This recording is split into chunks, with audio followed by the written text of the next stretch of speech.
regaló la emoción que sentí al ver nacer a mi primer hermano.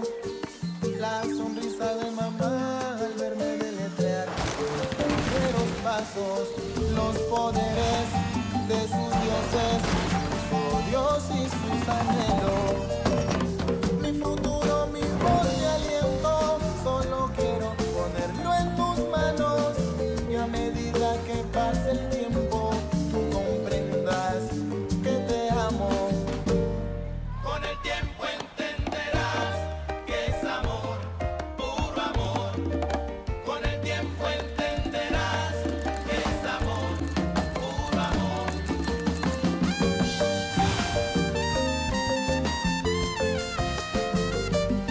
Con el tiempo entenderás que es amor, puro amor. Alors. Oui, Excusez-moi. entrez.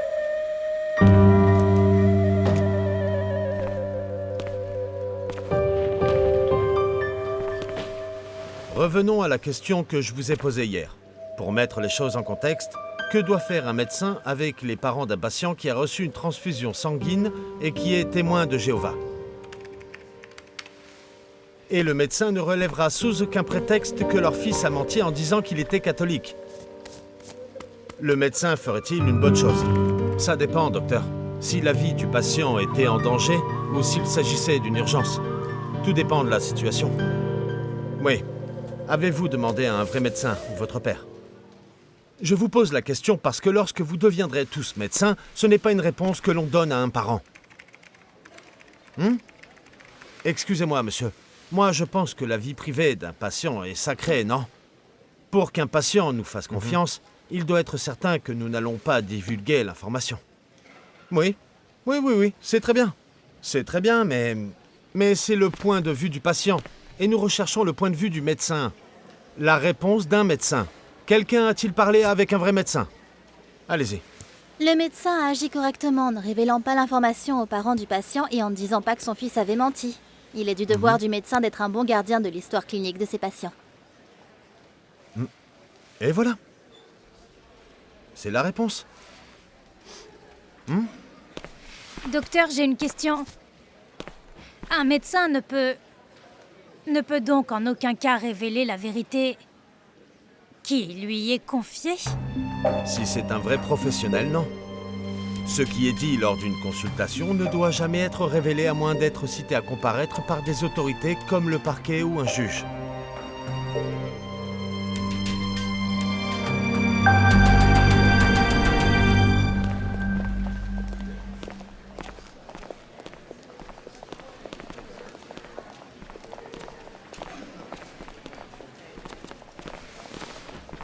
Et comment ça va?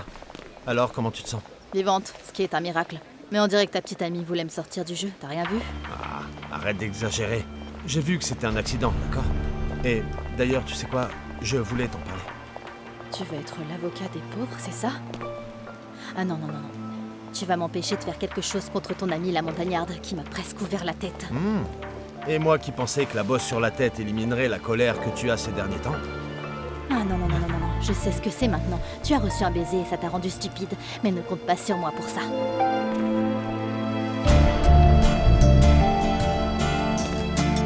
Je peux t'accompagner? Ouais, si tu veux. Pas parce que j'en ai besoin. Je peux prendre soin de moi, d'accord? Non, je veux voir ça. Et tu vas où? Je me rends au bureau du doyen pour déposer officiellement ma plainte contre ton amie pour ce qu'elle m'a fait. Cela ne peut pas s'arrêter là, et je sais exactement quoi faire.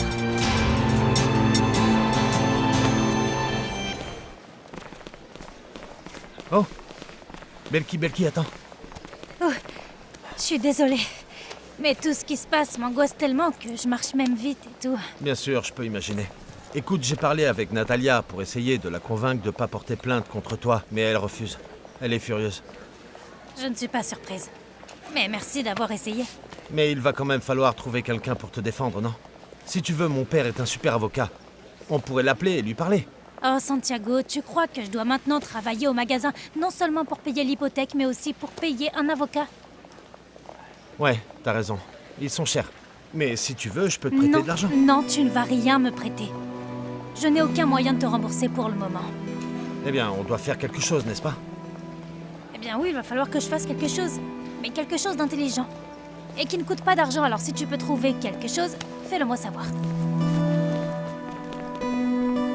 T'as pensé quoi du cours? Celui qu'on vient d'avoir? Bien, pourquoi? Le truc sur le droit à la confidentialité, c'est cool, tu trouves pas? C'est dommage que cela fonctionne qu'en médecine, et ne fonctionne pas en d'autres circonstances. Ouais, je sais pas. Je crois que oui. Comme par exemple que tout le monde découvre que tu es une menteuse. Et que tu n'es pas celle que tu prétends être. Qu'est-ce que tu veux dire? Je ne comprends pas. Eh bien, je suis pas très clair là-dessus, tu sais, Natalia. Mais j'ai rencontré ta mère et je sais ce qui se passe chez toi. De quoi tu parles, Victor? Voyons, le fait que je suis allé te rendre visite plus tôt, parce que je me sentais mal que personne soit venu te voir après ce qui s'était passé. Et quand je l'ai fait, je suis tombé sur la compagnie d'électricité chez toi.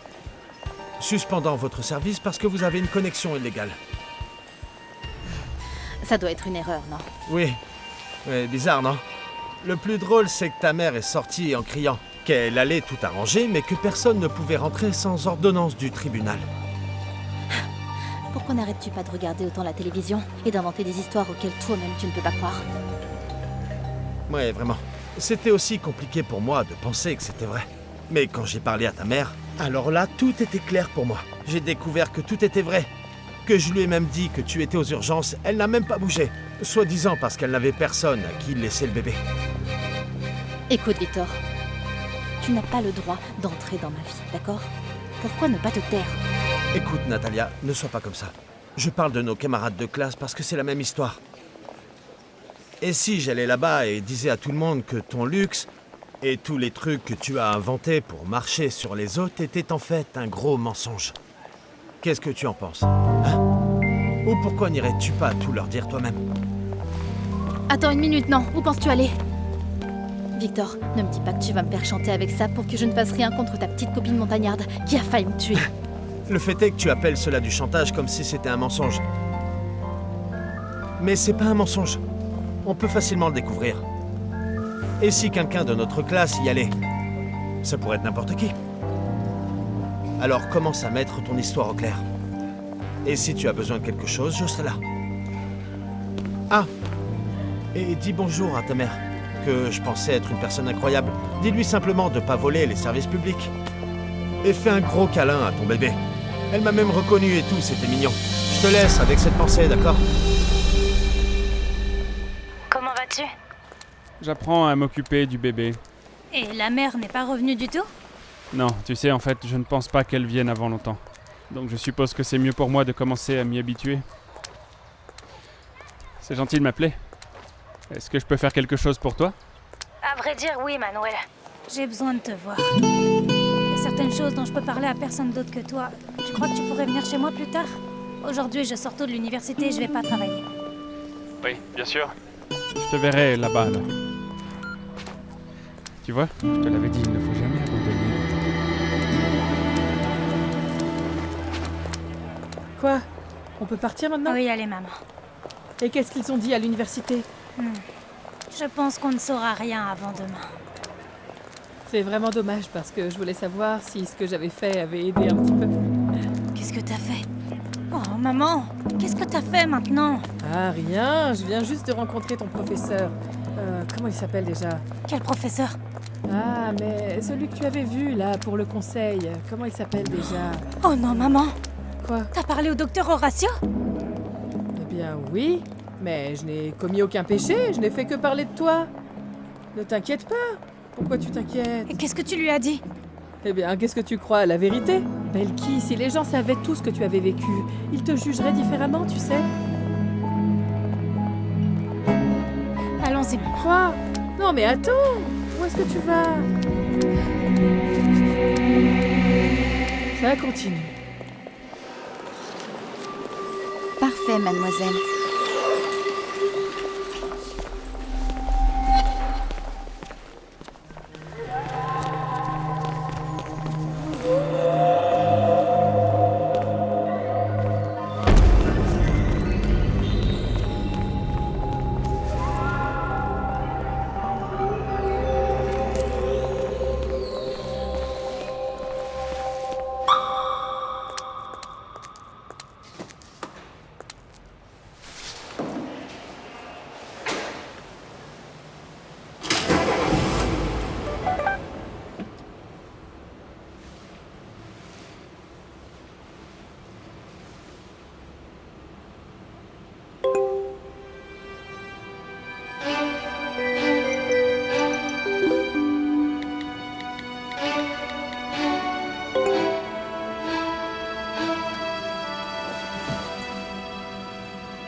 Docteur, vous partez maintenant?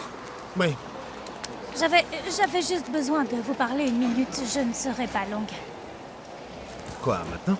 S'il vous plaît, docteur, je jure que cette fois, je vais parler. Parce que demain, il pourrait être trop tard.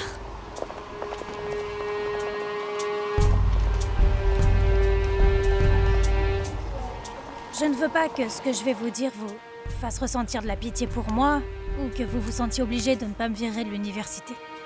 La seule chose que je veux, c'est que vous connaissiez mon histoire et que vous compreniez pourquoi j'ai fait ce que j'ai fait, même si je sais qu'il n'y a aucune justification pour ça. Mais à ce moment-là, j'en avais une. Très bien. Je vous écoute. Vous vous souvenez que lors de l'entretien, je vous ai dit que quand j'étais petite, je vivais dans une ville et je voyageais d'un endroit à un autre. J'ai aussi dit que c'était à cause du travail de mes parents et tout ça. Je sais que vous n'avez pas cru à mon histoire depuis le début. Vous trouviez ça bizarre que là-bas, dans cette ville, les agriculteurs n'étaient pas des militants de la guérilla. Je sais que vous n'avez pas cru non plus à la raison pour laquelle je savais tout ça. N'est-ce pas? Eh bien, vous aviez raison. Parce que je ne vous ai pas dit toute la vérité. C'est que quand j'étais petite, vers l'âge de 7 ans, eh bien j'ai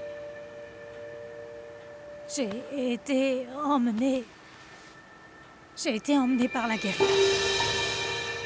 Et j'étais encore toute petite et un camarade m'a forcée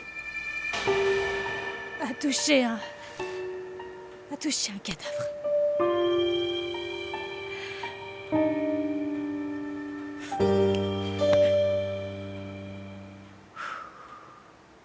Écoute, chérie, as-tu dit au professeur que notre fille était là-bas, dans le... Non, je n'aurais jamais fait ça. Mais je lui ai juste dit qu'elle avait eu une enfance très difficile et qu'il ferait une grosse erreur s'il ne lui donnait pas une autre chance. Et il t'a cru? Ou va-t-il la mettre à la porte? Eh bien, je lui ai rendu la tâche un peu difficile pour qu'il se sente désolé. Oh, qu'est-ce qu'il y a? Je n'ai pas eu besoin d'inventer des malheurs, tu sais. Parce que cet enfant a eu des moments vraiment très durs. Alors pourquoi en rajouter, hein? Pourquoi? Bon, j'espère que tout ira bien. J'espère que Dieu nous préserve d'autres malheurs. Mais le reste, quand j'ai parlé de valider mon école primaire et mon lycée, tout ça, eh bien, c'était vraiment vrai. Parce que depuis que j'ai découvert ce qu'était d'être médecin, j'ai tout de suite voulu le devenir. Le père Rivas et le docteur ont été pour moi comme des anges gardiens. La dame qui était avec moi à la cafétéria, vous vous souvenez? Oui. Ils ont toujours cru en moi. M'ont encouragé à avancer dans la vie et tout ça. Alors, eh bien, voilà pourquoi. D'accord. Belki, et pourquoi tu me racontes tout ça? Je suppose que c'est grâce au cours d'aujourd'hui. Je sais que vous n'allez pas en parler à qui que ce soit, parce que je suis ici comme l'une de vos patientes, n'est-ce pas? Oui. Oui, c'est vrai. Vous voyez, docteur. Maintenant, vous voyez pourquoi j'ai attrapé cette fille. Je sais que c'était mal, oui. Mais je sais aussi ce que je lui ai dit. Je lui ai dit d'arrêter de déranger ma mère et elle ne voulait pas. Je sais, docteur, que je dois apprendre à contrôler mes impulsions. Et que je dois m'adapter à la nouvelle vie que je vis. Et j'accepte aussi que, eh bien... Oui, que le reste était... de ma faute. Belki, écoute, je suis vraiment désolée d'être si en retard. J'ai trouvé une adresse ici, mais c'est une maison. Ah oui, c'est un petit bureau au 2e étage. J'ai laissé la porte ouverte pour que vous puissiez entrer. Je vous attends à l'intérieur.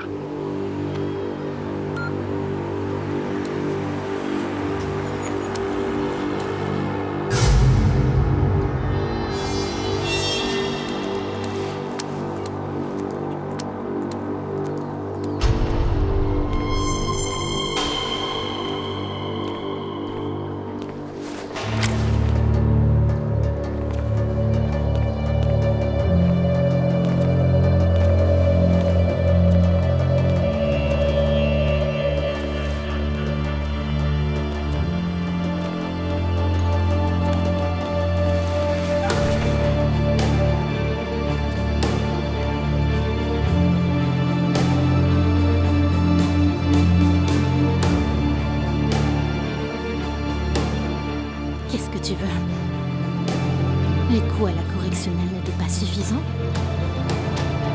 Qu'est-ce que tu veux? Comment ça, qu'est-ce qu'on veut? On veut juste t'interviewer pour le poste, c'est pour ça que t'es là, non? Première question. Où est ton mari?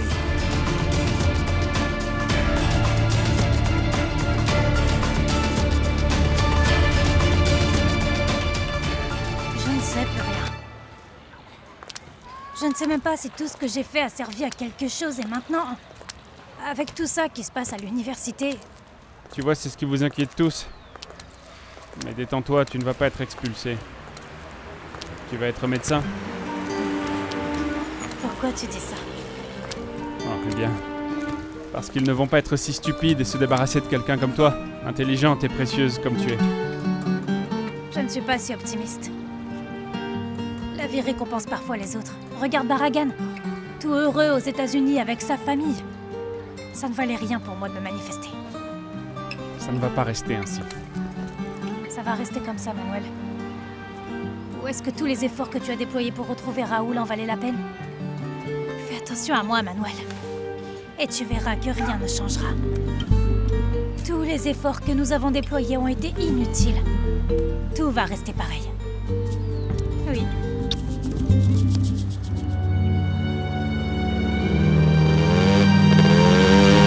Je ne suis pas d'accord avec ce que tu viens de dire.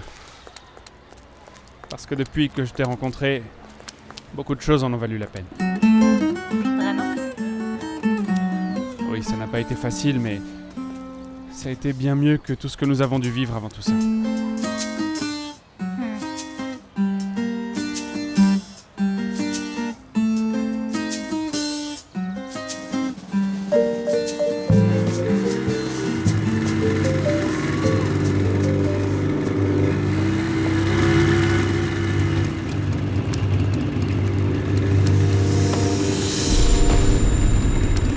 Qu'est-ce que c'est? Hey, Attendez! Attendez! qui est-ce, Belki? Je sais pas. Oh, c'est Yolima! Elle est vivante? Oui. Oui, mais je vais l'emmener aux urgences de l'université, d'accord? Aide-moi à la relever. Oh, regarde, arrête le taxi! Arrête-le, arrête-le! Taxi! Prends le bébé, je vais la mettre dans la voiture.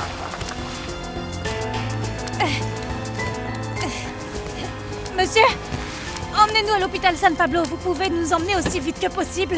Oui, D'accord. bien sûr, oui, bien sûr, mais s'il Oui, vous oui, plaît, oui. occupez-vous de Oui, vos je vais lui choses mettre pour un moi. pull, Toi, d'accord? calme-toi. Je vais lui mettre comme ça, d'accord? D'accord. Doucement. Tiens, emmène-la chez ma mère pour qu'elle puisse la D'accord. surveiller. Je te vois là-bas et je t'appellerai.